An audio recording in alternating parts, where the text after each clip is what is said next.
Welcome to my channel Jyotindra કોનતિયામાં તમારું સ્વાગત છે. તો આપણે આવી ગયા છીએ મા ભગવતી ખોડિયાના દર્શન કરવા માટે, અને સાથે તમને હું વિશાળ ધ્વજાના પણ દર્શન કરાવીશ.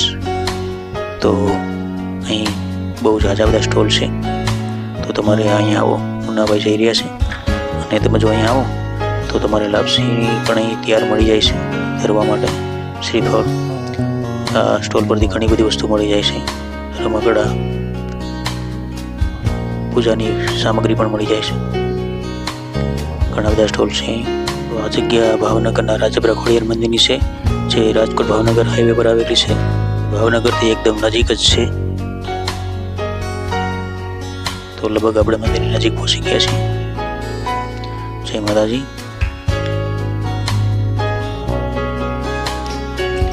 અને અહીં સંભાળ રાખવાની પણ વ્યવસ્થા છે.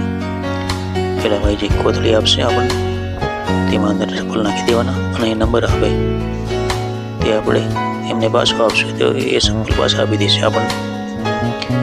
ચાલો આપણે દર્શન માટે આગળ જઈએ.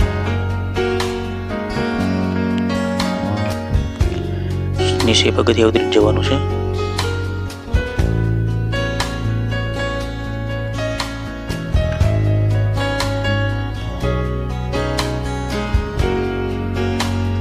અહીં બહુ મોટી લાઈન છે દર્શનાર્થી.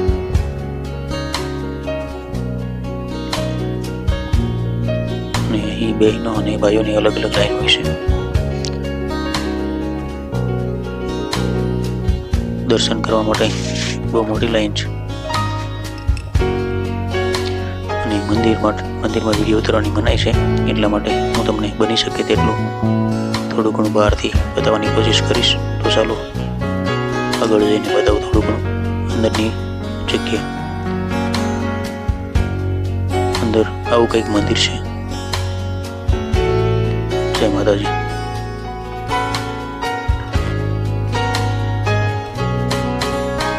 તો ચાલો આપણે જે ધજાની વાત કરી હતી તેના દર્શન કરાવું તમને, કઈ રીતે ધજા ચડાવે છે. જો છે ને એકદમ વિશાળ ધજા, કેટલી બધી ધજા છે. આ લોકો બધા ધજા ચડાવી રહ્યા છે. જો છે ને એકદમ વિશાળ, અને 52 ગજની ધજા કહેવામાં આવે છે. જો એ ખોડિયારમાં આ લોકો ધજા ચડાવી, પેલા ભાઈ ઉપર ધજા બાંધી રહ્યા છે.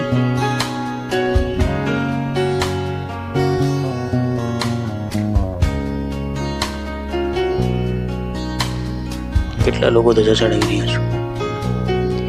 અહીં પણ એક ભાઈ ઉપર જો દેખાય.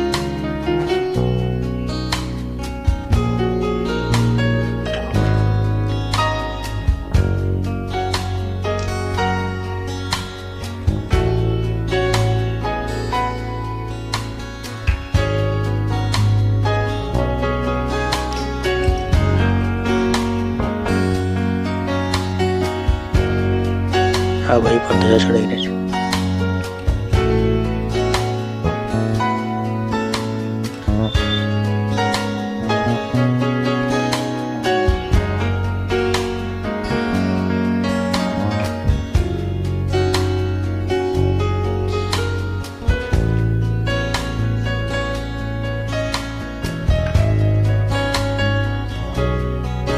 તો ચાલો આપણે આગળ જઈશું.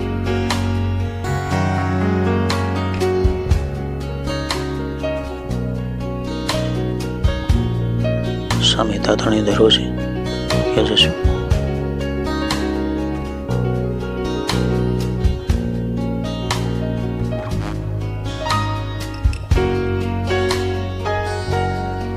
અને અહીં કંઈક વાવ જેવું છે નાનું એવું. ચાલો જોઈએ. અહીં અંદર રૂપિયાના સિક્કા ઘણા બધા છે. એનું કંઈક મહત્વ હશે.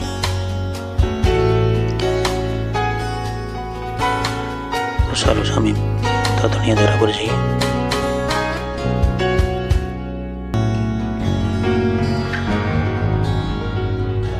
તાતણીયા ધરાનું પાણી પવિત્ર માનવામાં આવે છે, એટલા માટે સૌ પગ ધોઈ રહ્યા છે.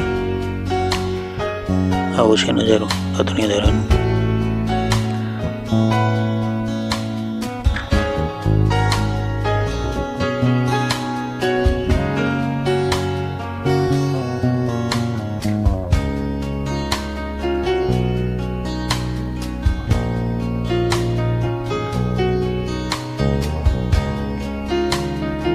આગળ જઈશું આપણે.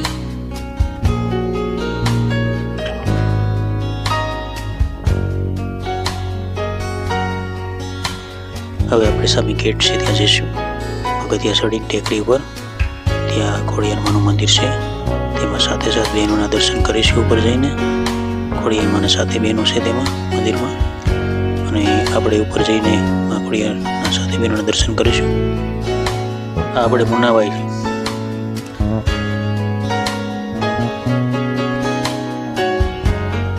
આવી રીતે ઉપર જવાનું છે દર્શન માટે.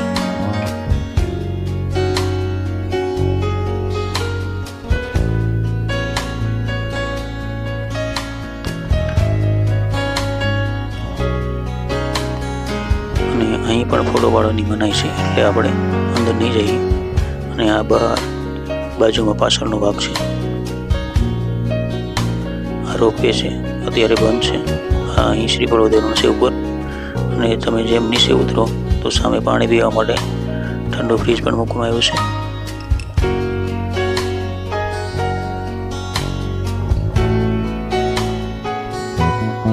તો મસ્ત નજારો છે. હા, મારી શું બેન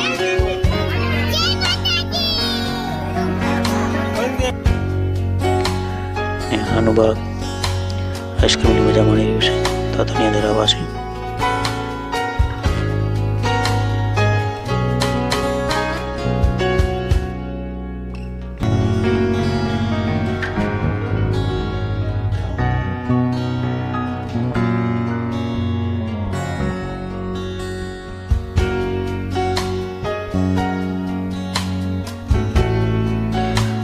બગીચો છે.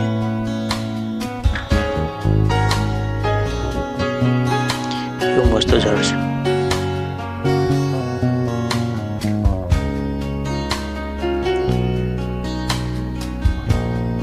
મંદિરનો નજારો છે બહારથી.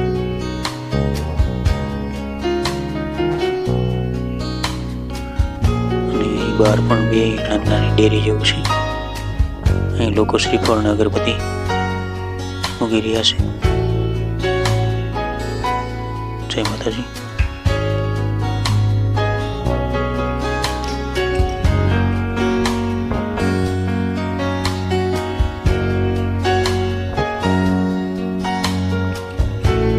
આગળ જઈશું આપણે. અહીં પણ ઘણા બધા માણસો અહીં શ્રીફળ દઈ રહ્યા છે.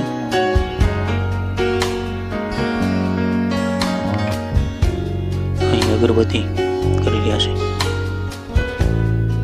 જય માતાજી.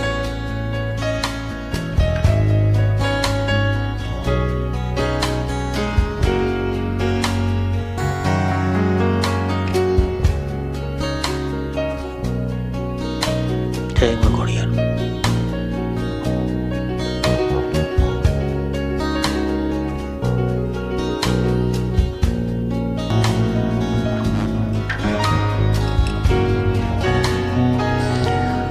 ઘણા બધા લોકો શ્રીફળ વધી રહ્યા છે.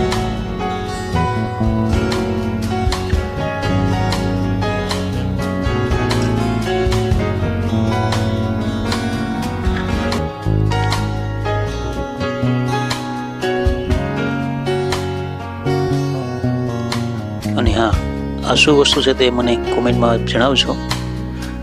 અને જો નીચે જોઈએ તો એક ગરબા જેવું છે વચ્ચે, અને આવી રીતનું છે. તો આ શું છે તે મને કોમેન્ટમાં જરૂર જણાવશો.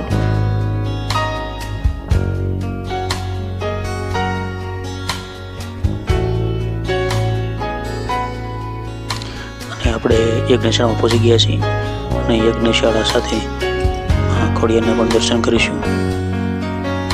જય મા ખોડિયાર.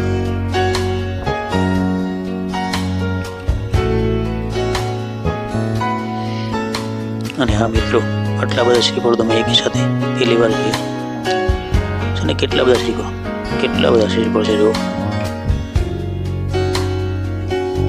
હવે આપણે આગળ જઈશું પ્રસાદી લેવા માટે. સામે શેડ પધરાણો દેખાય તે ત્યાં છે પ્રસાદી લેવા માટેની જગ્યા. અન્ન ક્ષેત્ર.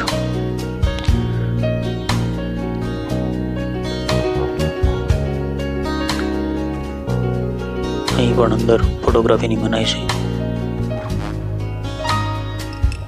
તો અહીંના ટ્રસ્ટના નિયમોનું પાલન કરીને જેટલું શક્ય હશે તેટલું આપને બતાવવાની કોશિશ કરીશ.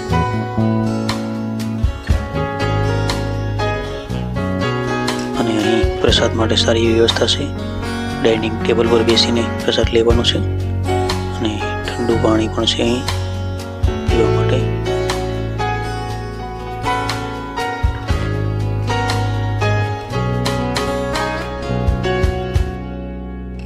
હા મિત્રો, મજા આવીને દર્શન કરવાની? તો લાઈક અને સબસ્ક્રાઈબ કરવાનું ભૂલતા નહીં. જય માતાજી, જય શ્રી કૃષ્ણ, મહાદેવ. આવજો.